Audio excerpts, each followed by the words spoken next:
Vous avez vécu un calvaire, un viol le 11 novembre dans le hall de votre immeuble.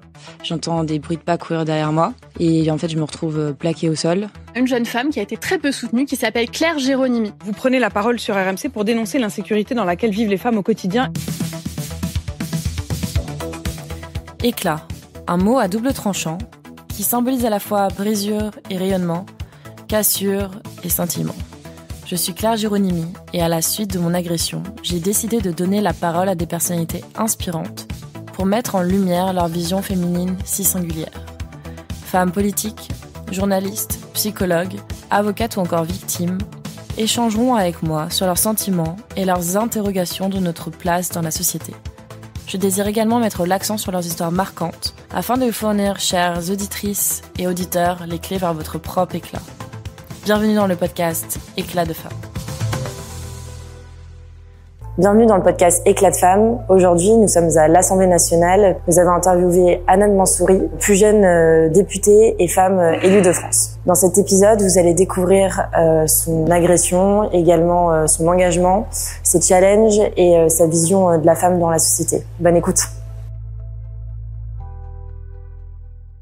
Bonjour Hanan, merci d'avoir accepté mon invitation sur le podcast Éclat de femmes. Peut-être, est-ce que tu pourrais te présenter déjà ? Bonjour Claire, déjà merci à toi pour ton invitation. Donc je m'appelle Hanan Mansouri, j'ai 23 ans, je viens d'Isère, je suis députée de la 8e circonscription de l'Isère.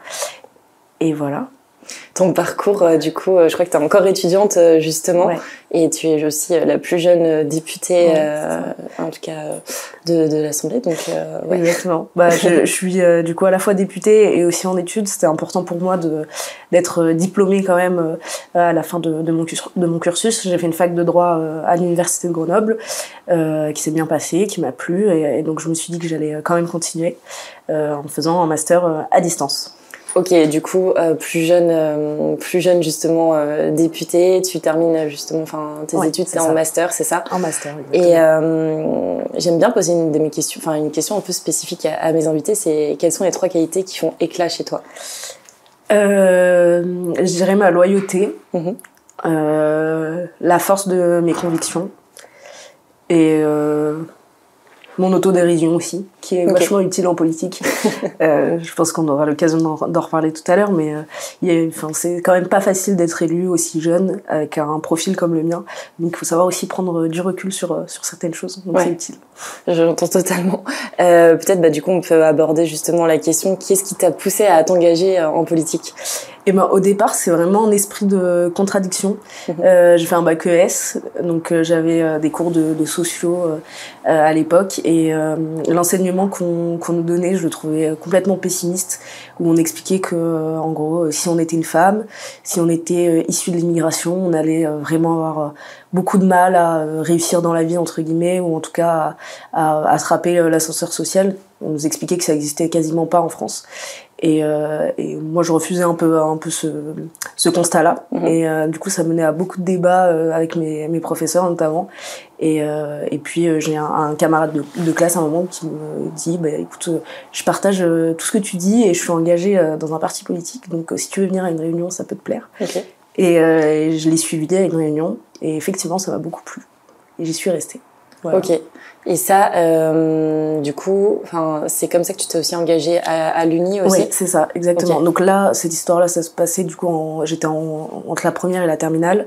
Et je rejoins l'Uni directement quand j'entre à la fac à Grenoble.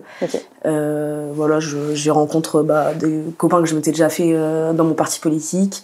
Et surtout, c'était vachement intéressant à Grenoble parce qu'il y a une grosse base militante d'extrême gauche qui n'avait pas du tout l'habitude d'entendre un discours qui était autre que le leur.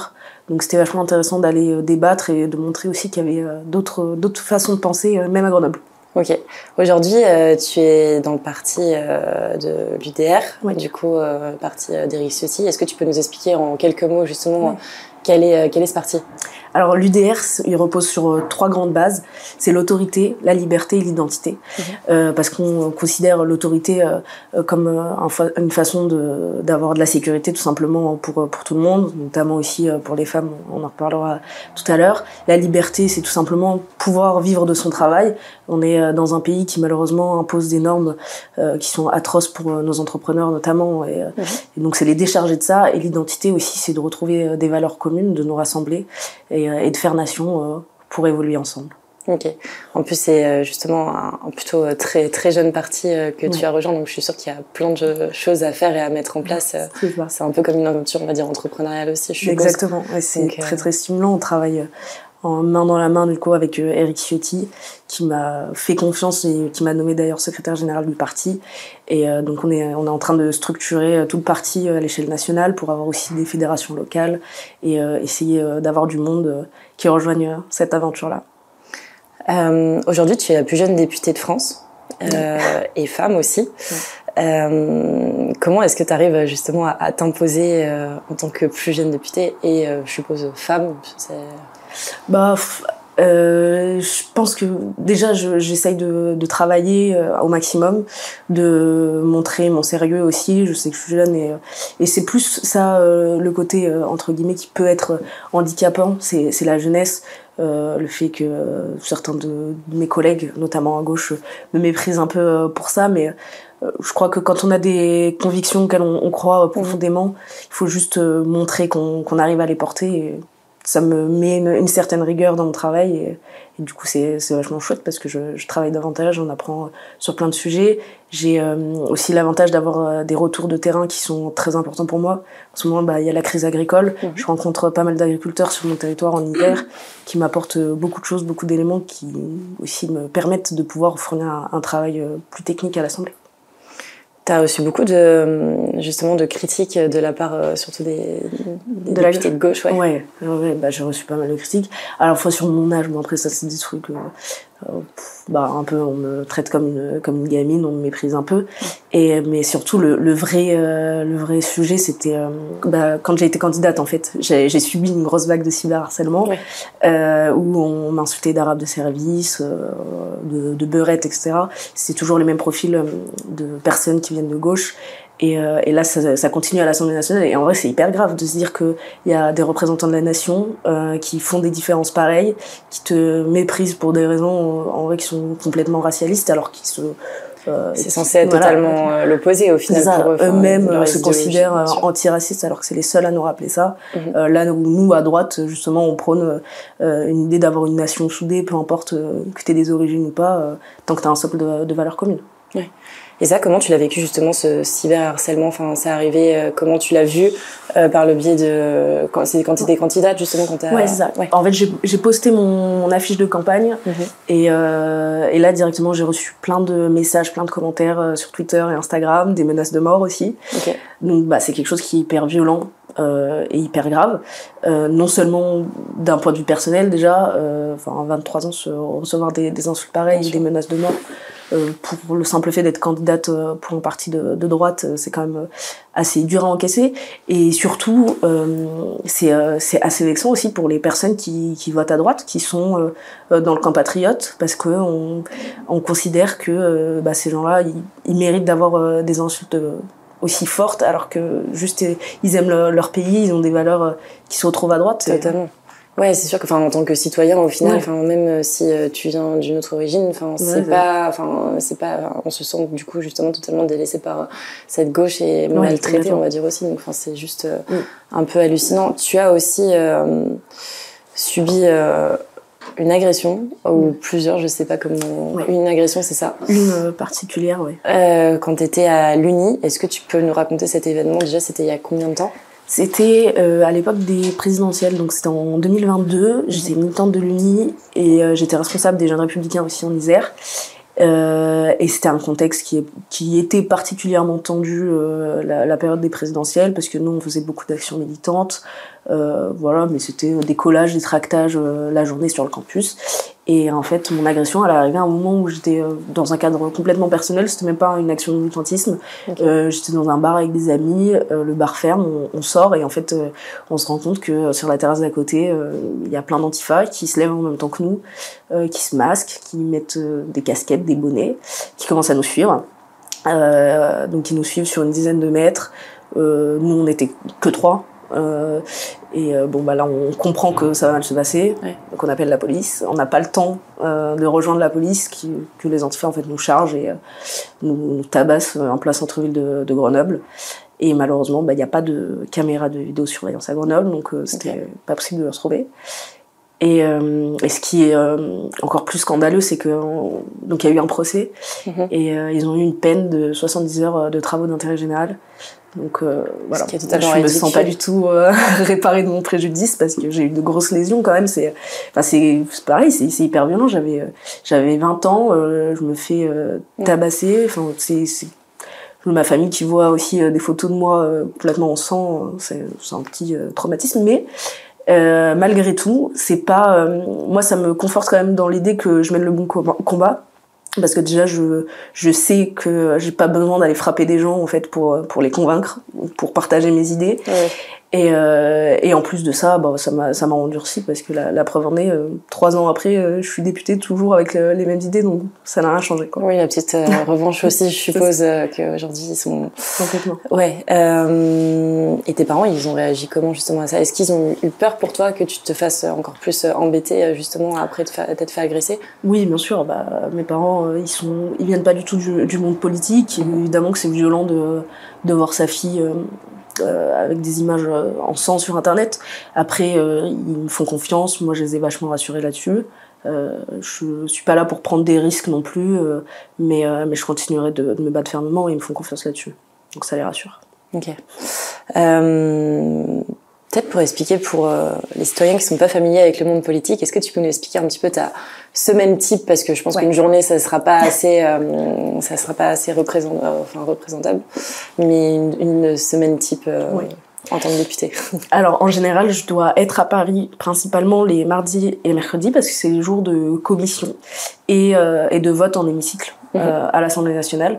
Donc quand je suis à Paris, moi je suis dans la commission qui est la commission des affaires sociales. On a beaucoup travaillé par exemple récemment sur le projet de loi de financement de la sécurité sociale. Donc on les travaille d'abord en commission et ensuite ils sont votés en hémicycle. Ce qu'on voit à la télé le plus souvent, c'est vraiment en hémicycle. Donc je travaille pour ces réunions-là, je prépare aussi des interventions en hémicycle sur les sujets qui sont discutés. Et j'ai aussi des réunions avec mon groupe politique, par exemple avec l'UDR, quand je suis à Paris. Ensuite en circonscription, donc c'est quand je retourne en Isère dans mon territoire. J'y suis souvent du jeudi au lundi.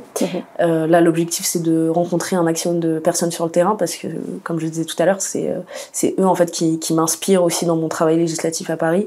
Donc je rencontre des agriculteurs, des élus, des citoyens, des commerçants et voilà, je charge un peu mes semaines comme ça. Je vais aussi à plein d'événements associatifs qui sont très chouettes sur mon territoire. Ok. Voilà.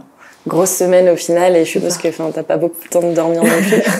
C'est ça, c'est un certain rythme, il faut savoir jongler déjà entre les allers-retours. Et moi, je me dois aussi d'être beaucoup présente dans ma circonscription parce que c'est les personnes qui m'ont fait confiance. Donc, je dois être là aussi pour entendre ce qu'ils ont à me dire et les ramener à Paris. Ouais. Et après, pouvoir faire bouger les choses aussi. Exactement. J'imagine. Et du coup, t'as des week-ends quand même un petit peu. T'arrives à voir ta famille, tes autres amis, on va dire, hors politique Oui, bah, je les cale dans l'agenda. J'essaye de me garder au moins aussi un week-end par mois pour voir ma famille, tout simplement. Et oui, j'arrive quand même à voir mes amis entre 2-3 rendez-vous. Ça va pas être facile, justement, je pense que t'es encore jeune et justement quand on a 23 ans, on est en train de sortir d'études et on pense, un jeune de 23 ans pense plus à sortir le soir et aller en boîte, etc. Est-ce que toi c'est quelque chose que t'arrives quand même encore à faire ou c'est un peu compliqué? Bah, j'arrive à passer du bon temps avec mes amis, mais c'est sûr que la pratique change un peu, quoi. Ouais. C'est plus, on se fait des petits dîners à la maison après le travail. C'est un rythme qui change un peu, mais Mais si la question c'est est-ce que je préférerais plutôt aller en boîte toute la semaine, non, je préfère largement ma situation. Ouais, tu préfères construire vraiment ton avenir aussi et puis faire bouger les choses, je suppose. Et t'arrives quand même à sortir dans la rue sans, on va dire, te faire embêter ou te faire justement reconnaître. Je pense que de reconnaître positivement, ça doit être quelque chose quand même qui est assez bien parce que du coup tu vas avoir des bons retours, mais quand c'est d'un point de vue plus négatif, oui, c'est sûr que c'est moins rassurant de se faire reconnaître par quelqu'un qui nous aime pas.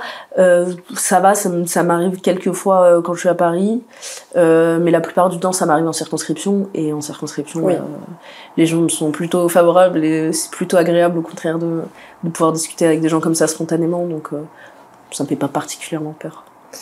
Je vais quand même poser cette question. Du coup, tu disais dans une interview que tu as des amis quand même de gauche et que t'arrives à garder quand même des relations saines. Comment tu fais? Parce que moi, pour le coup, j'ai essayé de discuter avec des personnes de gauche qui n'ont pas du tout voulu ouvrir une discussion possible. Comment est-ce que toi t'arrives à gérer la chose? Déjà, j'ai pas beaucoup de nouveaux amis, entre guillemets, on va dire. Et je crois que c'est plus simple aussi d'entretenir des relations avec des gens que tu connais depuis longtemps, qui te connaissent d'un point de vue personnel et qui, même s'ils sont pas d'accord avec toi, soit rentrent pas dans les fonds des sujets quand c'est tendu. C'est exactement comme les repas de famille. On a tous des gens dans notre famille qui sont de gauche. Bon on sait que sur certains sujets il faut pas en parler et pour autant on les aime pareil. C'est juste une preuve de bonne intelligence et mes amis de gauche arrivent à faire la part des choses, donc ça se passe très bien. Ouais, c'est le plus important en vrai, au final, réussir à garder une relation assez saine aussi. Et du coup, avec tout ça, on va dire, ces agressions, etc., est-ce que tu penses que ça t'a vraiment donné encore plus de force pour pouvoir continuer ton engagement? Ouais, bien sûr. Bien sûr, comme je le disais tout à l'heure, il y a tellement en fait déjà il y a une polarisation du débat public et il se voit quand tu fais de la politique, mais même dans les relations personnelles en fait. Les gens ont vachement un avis qui est tranché des deux côtés, mais la seule différence, c'est que moi je considère que la violence, et j'en suis persuadée, elle vient vraiment de la gauche.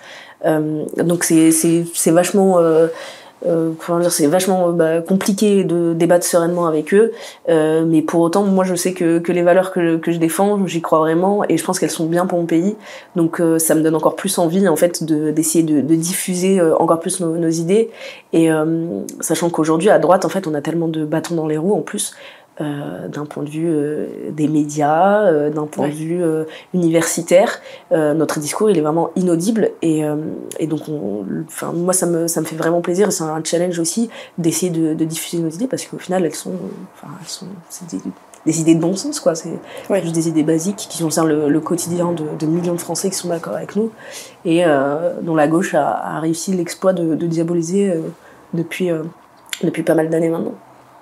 Je vois. Et d'un point de vue des médias, tu sens qu'il y a vraiment une différence entre l'acceptation de certains députés de gauche et députés de droite? Tu sens que c'est... Ouais, bien sûr. Là, moi, je suis quand même une jeune députée, donc je remarque que j'arrive à être invitée un peu partout. Je pense que c'est aussi mon profil qui permet ça. Mais souvent, quand je suis sur des plateaux, j'arrive directement à comprendre l'orientation politique du journaliste, sur la façon dont un fait d'actualité est présenté, par exemple. Et c'est assez désagréable de voir qu'aujourd'hui, on a de moins en moins de journalistes qui appliquent une neutralité.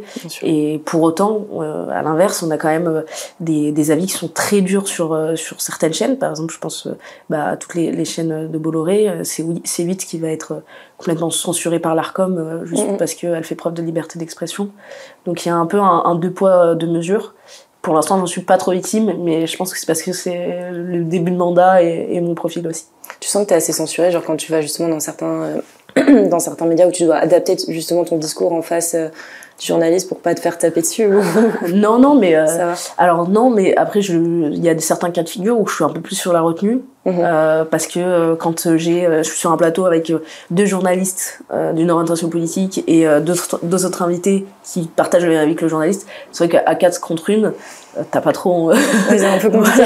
Mais en tout cas, je dis toujours ce que je pense, ça c'est pas un souci, mais dans la façon de le dire, tu t'essayes un peu de l'amener d'une autre manière, quoi. Ouais, et après il faut essayer de convaincre aussi, ça je pense que c'est un des plus gros jobs aussi du député, justement. Enfin, c'est d'arriver à convaincre. Comment est-ce que toi, t'as une technique particulière pour essayer de faire ça, ou genre juste tes arguments suffisent?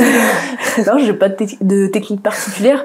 Enfin, je pense que vraiment ma seule façon de convaincre, c'est la sincérité qui se voit en fait. Parce que tout ce que je dis, je le pense sincèrement et honnêtement, et je le dis aussi franchement. Donc, je pense que c'est comme ça que j'arrive un peu à convaincre les gens. Magnifique. On va parler d'un sujet, on va dire, un petit peu plus politique. Comment est-ce que tu décrirais la situation actuelle de la condition de la femme, on va dire, aujourd'hui dans la société, en tout cas en France, dans un premier temps, et puis peut-être après, tu peux peut-être donner ton avis sur le point de vue un peu plus international. Moi, j'ai la position de dire que aujourd'hui en France, on a tous les moyens, ou en tout cas, on y est quasiment à quelques pour près d'obtenir l'égalité entre les hommes et les femmes. Je crois qu'on a exactement les mêmes chances que les hommes d'un point de vue professionnel, d'un point de vue de l'éducation. Peut-être la seule différence, c'est pas une inégalité, c'est juste une différence, c'est notre rapport à l'insécurité. Il y a beaucoup plus de femmes qui sont victimes d'agressions, mais bon, ça c'est aussi un sujet sur l'ensauvagement, un sujet aussi concernant l'immigration tout simplement. Je pense que c'est vraiment le seul point de différence aujourd'hui qu'il y a dans notre société et qu'il faut retravailler, mais c'est vraiment sur un point de vue global, hein, c'est pas juste sur la condition des femmes. Et puis sur le reste, je crois qu'en France on est vraiment chanceux d'avoir ce système-là. Pour parler un peu d'international, quand on voit ce qui se passe en Afghanistan, c'est juste horrible de voir à quel point encore en 2024 il y a des sociétés comme ça qui prônent l'invisibilisation des femmes dans tout un pays, là où en Occident on a des débats qui sont bien dérisoires par rapport à ce qui se passe là-bas, quoi. Ouais. C'est vrai que en France, en termes d'insécurité, on voit que les chiffres justement augmentent, et malheureusement les femmes sont plus ou moins les premières cibles parce que c'est physiologique, c'est ça. Plus aussi facilement attaquable. Toi, comment est-ce que tu penses vraiment, genre, on peut améliorer justement cette insécurité. La sécurité? Il y a plusieurs points. Déjà, il y a un point qu'on pourrait, qui est le plus simple en tout cas à éviter et qui est évident, c'est vraiment de faire en sorte que toutes les OQTF soient appliquées. T'es malheureusement bien placé pour le savoir sur ce sujet-là. C'est un type d'insécurité, un type de violence qu'on peut éviter simplement en renvoyant les gens chez eux. Et après, sur tout le reste, évidemment, j'entends toujours, quand je sors cet argument-là, il y a toujours les néo-féministes de gauche pour me dire oui, mais ça changera pas, il y aura toujours des hommes agresseurs en France, même si on n'a plus d'immigrés illégaux. Alors oui, ça c'est sûr, on pourra jamais arrêter la violence et en tout cas cet aspect-là de profonde méchanceté humaine. Mais en tout cas, on peut travailler dessus. On peut travailler aussi sur notre rapport à la fraternité entre nous. Quand je vois des pays, par exemple, comme le Danemark, qui est pourtant un pays gouverné par la gauche, là-bas, il y a vraiment un esprit de nation. Les gens sont solidaires entre eux. Si demain, il y a une jeune femme qui est agressée dans la rue, tu peux être sûr que n'importe quel inconnu à côté va venir la défendre. En France, aujourd'hui, on peut plus faire ça parce qu'il y a à la fois l'individualisme qui est montant parce que les gens se disent c'est son problème, c'est pas le mien, et à la fois aussi l'hyperviolence qui fait que on n'a pas trop envie d'intervenir parce qu'on se dit si ça se trouve c'est moi qui vais me faire planter pour une inconnue. Donc ça c'est déjà deux aspects. Et après pour aller plus profondément dans les mots de notre pays, c'est la justice. La justice qui est pas assez ferme, qui est pas assez dissuasive, et qui permet à certaines personnes de commettre des actes parce qu'ils savent qu'il y aura pas de punition derrière, il n'y a pas de risque. C'est ce que je dis souvent. Enfin, justement, moi, quand je me suis fait agresser, la personne qui a fait fuir mon agresseur, c'était une femme qui était en plus de ça mère d'enfants, etc. M'a laissé dénudée, ensanglantée, et n'a même pas appelé la police. Et je trouve ça hallucinant. Et en fait, du coup, l'autre victime aussi, qui s'est fait agresser une heure avant moi par le même agresseur, c'est exactement le même schéma. Et en fait, on voit vraiment qu'il y a un individualisme dans notre société qui est hyper pesant. Et je pense que, aujourd'hui, en fait, aider, c'est vraiment un devoir citoyen aussi. Et j'ai l'impression qu'en fait, ça s'est perdu en tout cas avec le temps, malheureusement, et qu'aujourd'hui on est tellement dans une société individualiste qu'en fait on se rend même plus compte que en fait c'est important de s'aider les uns les autres et que, enfin, je sais pas si c'est lié à quoi totalement, mais enfin c'est assez lunaire et aussi d'un point de vue de la justice. Enfin, c'est vrai que moi je le vois justement pour le procès avec mon agresseur. Moi, j'ai pas du tout confiance en la justice et je sais très bien qu'il n'aura pas 20 ans. Parce que le problème, c'est que déjà, quand il sera jugé, il y aura déjà une remise de peine. Et puis que même si, ok, il va écoper de 15 ans de prison et qu'en plus de ça, mon agresseur était sous OQTF, il ne partira même pas, ça se trouve, du pays après avoir purgé sa peine non plus. Et ce qui est aussi assez hallucinant, c'est qu'il y a une vraie prise en charge, on va dire, des agresseurs. Ils ont un vrai suivi psychologique, etc. derrière, alors que les victimes sont totalement délaissées aussi. Et ça, c'est assez hallucinant. Le problème de justice, je te rejoins totalement aussi. L'insécurité, c'est assez hallucinant. Et d'autant plus, après, d'un point de vue international, en France, on est beaucoup on est beaucoup mieux lotis, on va dire, qu'on a beaucoup plus de chances que malheureusement en Afghanistan ou d'autres pays comme ça. Quoi. Donc, peut-être, est-ce que tu auras un message à transmettre justement aux femmes qui écoutent ce podcast, qui veulent faire bouger les choses Eh ben, le conseil que j'aurais à leur donner, c'est n'écoutez surtout pas les néo-féministes qui essayent de vous faire croire que le monde est contre vous, que la société est patriarcale, parce que c'est faux, surtout pas en France, comme je disais tout à l'heure. On a les mêmes moyens de réussir. La seule chose qu'il faut avoir en tête, c'est qu'il faut travailler, comme tout le monde, qu'il faut avoir des projets, l'ambition, et aussi être consciente qu'on a des différences avec les hommes, et encore une fois, c'est pas une inégalité comme on dit à toutes les sauces les néo-féministes, c'est simplement des différences qui sont notamment biologiques, qui sont physiques, et qui font qu'on peut avoir des volontés particulières et différentes de celles des hommes, et assumer ça, parce que ça fait partie de nos êtres, quoi. La féminité, c'est pas un gros mot, c'est pas un mot démodé, c'est juste notre façon d'être, et il faut au contraire utiliser sa féminité aussi pour avoir des ambitions et des projets de vie. Toi, tu t'es déjà fait... est-ce que tu as frité avec justement une féministe de gauche ou pas? Ah non, je crois pas. Ok. Je crois pas. Pas encore. Peut-être Sandrine Rousseau bientôt. Parce qu'on s'entend pas très bien. Mais non, pas encore. Ouais, il y a eu des petits regards, je suppose, qui se sont croisés, etc. Oui. Parce que je lui ai rappelé en hémicycle qu'elle mentait sur un sujet, et je crois qu'elle a pas trop apprécié. Mais je me sentais obligée de le dire, parce que c'est la vérité. D'ailleurs, t'as fait une belle prise de parole, je trouve, quand justement Philippine s'est fait agresser. J'ai l'impression que t'as quand même touché beaucoup le public. Est-ce que tu peux peut-être raconter justement Ouais, mais c'est typiquement le genre de sujet et d'histoire qui me touche beaucoup, qui me rappelle tristement aussi le cas de Lola il y a quelques années. On a une jeune femme française qui se fait agresser, tuer par un OQTF, et directement la réaction après, notamment la réaction de la classe politique de gauche, c'est de diaboliser tous ceux qui voudraient lui rendre hommage. Moi, j'ai rendu un hommage à Philippine, juste 1 minute de silence dans ma circonscription, avec des habitants qui sont venus faire le déplacement pour ça, et des antifas sont venus pour perturber la minute de silence. Et ça m'a marqué, parce que voilà, je me dis, mais dans quelle société on arrive à venir perturber un hommage à une défunte, à une fille vraiment qui aurait pu être quelqu'un de notre famille, notre sœur. Enfin, moi, elle avait quelques années de moins que moi. C'est juste terrifiant.